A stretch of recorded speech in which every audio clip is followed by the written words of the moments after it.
सो हाड़ का महीना कथन करदिया होया सतगुरु महाराज फरमाउंदे ने कि जिस तरह हाड़ के महीने दे आया पति के विछोड़े कारण इस्त्री का दिल तपदा है, इस तरह परमात्मा परमेश्वर पति तो बिना मनुख का हिरदा हर वेले दुखी रहिंदा है। इउं अलंकार बना के वो पति पत्नी का जीव ते ईश का अलंकार बना के उपदेश करदे। आसाड़ तपंदा तिस लगै हर ना हो न जिन्ना पास। हाड़ के महीने द्वारा कथन करते हैं। हाड़ का महीना उन्होंने बहुत तपंदा बहुता ज़्यादा तपश वाला लगता, दुखदाई लगता। जिन्हां कोल हरि जो ना हो तो भाव पति नहीं है, हरि परमात्मा पति नहीं है। हाड़ का महीना सारी जिंदगी हाड़ का महीना ही बन जाता। उन्हों का भाव कहण तो हाड़ के महीने च गर्मी बहुत ज़्यादा पैंदी है, मई जून दे विच जिवें। इस करके महाराज जी कहते हैं कि जग जीवन पुरख त्याग कै मानस संधि आस।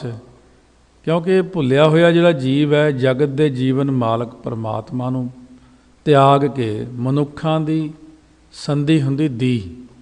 ये संधा अखर कई जगह आउणा बाणी च, संधा संधि इहदा अर्थ हुंदा दी। सो मनुख दी भाव संधि तो भाव दी आस रखता है। सतगुरु का हुक्म है मानुख की टेक बिरथी सब जान देवन को एक है भगवान जिसकै दिया रहा गाए बौर न तृष्णा लागा आए। दुआ भाए बिगुची है गाले पई सो जम की फास। दुआ तो भाव ददे औंकड़ यईए नूं दलाइयां दुआ। दवैश भाच लग के बिगुचीआ तो भाव ये जीव खराब ही हुंदा, अंत नूं दे गल दे विच जमां दी फाही पवेगी। जिहा बीजै सो लुणै मत्थै जो लिखिया।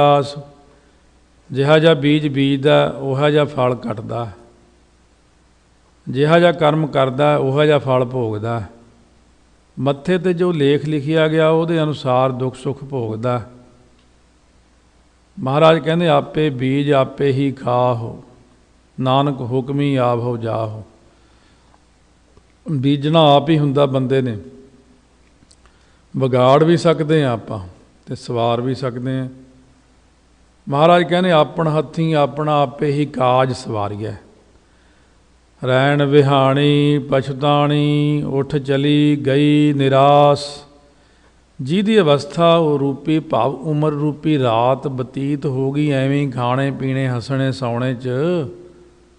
जदों बजुर्ग हो गया उम्र गई लंघ अंतम समा आ गया, वो उदों पछताउंदी हुई जीव रूप इस्त्री इत्थों उठ के निराश ही चली गई। क्योंकि जो ये करदा है वो सब फजूल ही निकलिया, जूआ खेडिया गया एक तरह का।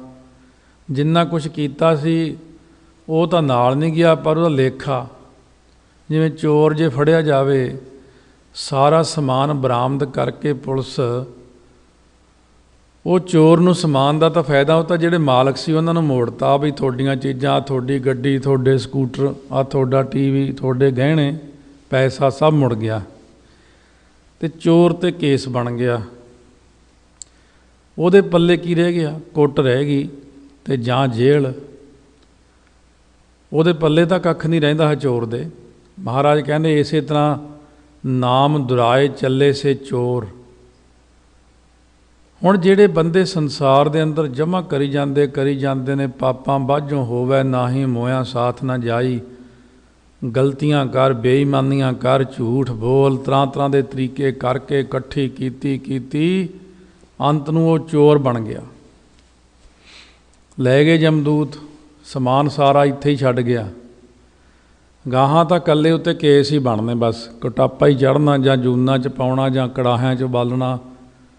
वो आपां इह जे पुट्ठे काम क्यों करिए। सतगुरु कहने ऐसा काम मूले ना कीचा जे तो अंत पछोताईया। गलत काम ना करो जिहदे करके अपना लेखा खड़ा हो जे होर। महाराज कहते ने लेखा देना बीरा तो पढ़िया। पट्टी आसा राग दे च लिखी महाराज ने ਉਹ ਲਿਖਿਆ ਪੰਗਤੀ, ਲੇਖਾ ਦੇਣਾ ਵੀਰਾ ਤਉ ਪੜ੍ਹਿਆ। ਪੰਡਤ ਨੂੰ ਸਮਝਾਉਂਦੇ, ਕਹਿੰਦੇ ਪੜ੍ਹਿਆ ਲਿਖਿਆ ਤਾਂ ਜਾਣਾਂਗੇ, ਜਦ ਉੱਥੇ ਲੇਖਾ ਦੇਣਾ ਪਿਆ ਨਾ, ਹਿਸਾਬ ਕਿਤਾਬ, ਫੇਰ ਪਤਾ ਲੱਗਣਾ ਤੇਰੀ ਸਿਆਣਪ ਦਾ। ਉੱਥੇ ਸਿਆਣਪ 'ਚ ਲੇਖਾ ਦੇਣਾ ਬਹੁਤ ਔਖਾ ਭਾਈ, ਇਕੱਠਾ ਕਰ ਲੈ ਨਾਮ ਧਨ।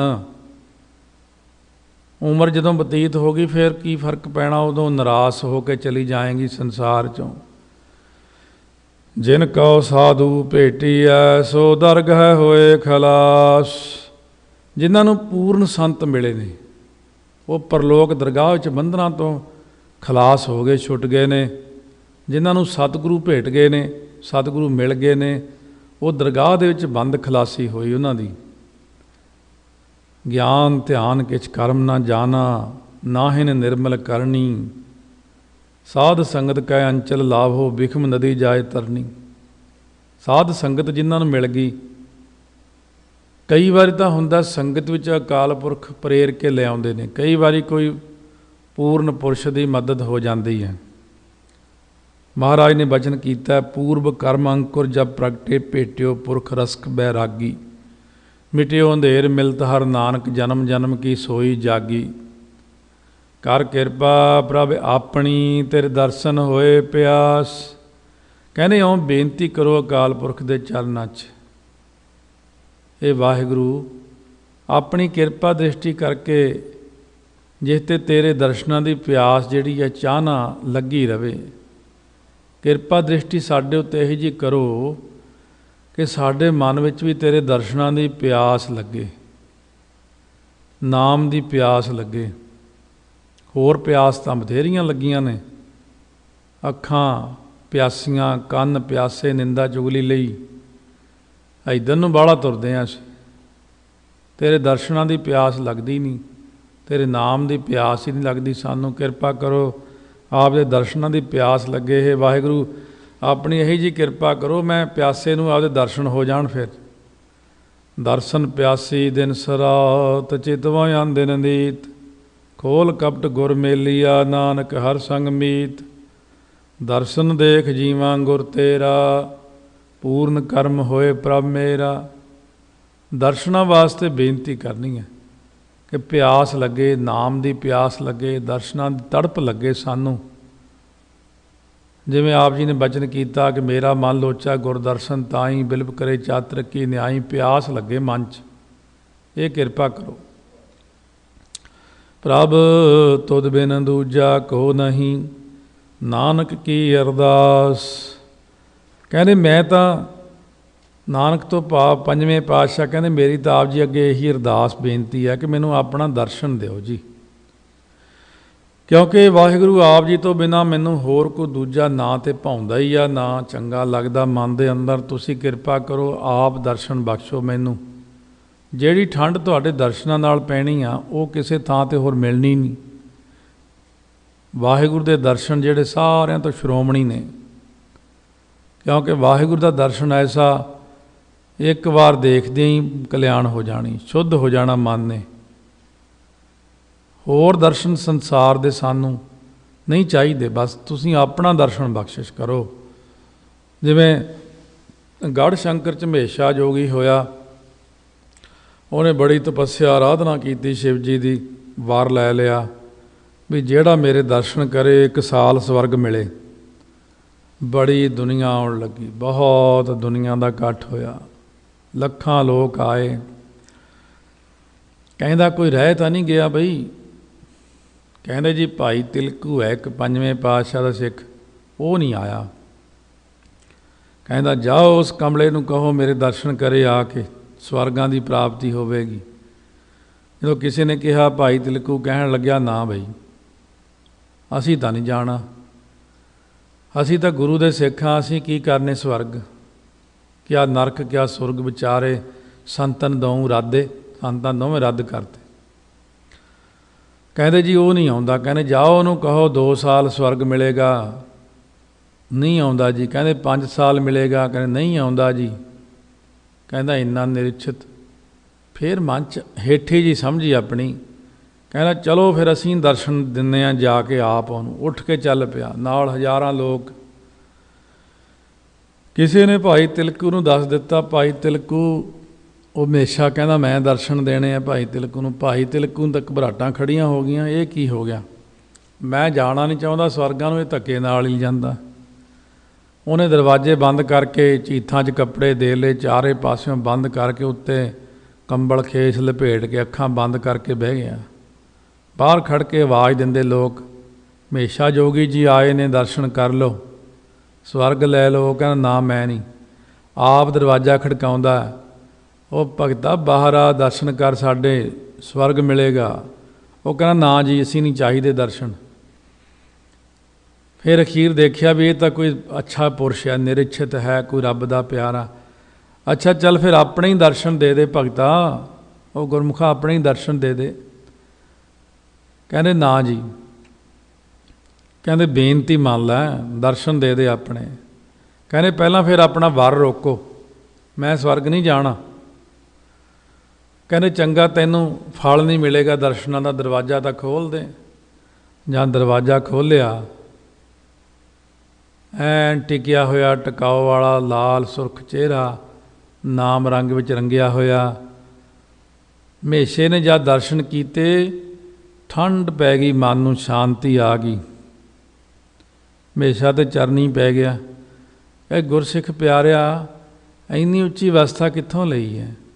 ਕਹਿ ਰਹੇ ਵੀ ਗੁਰੂ ਅਰਜਨ ਦੇਵ ਜੀ ਦਾ ਸਿੱਖ ਹਾਂ ਮੈਂ, ਅੰਮ੍ਰਿਤਸਰ ਸਾਹਿਬ ਨੇ ਉਹ।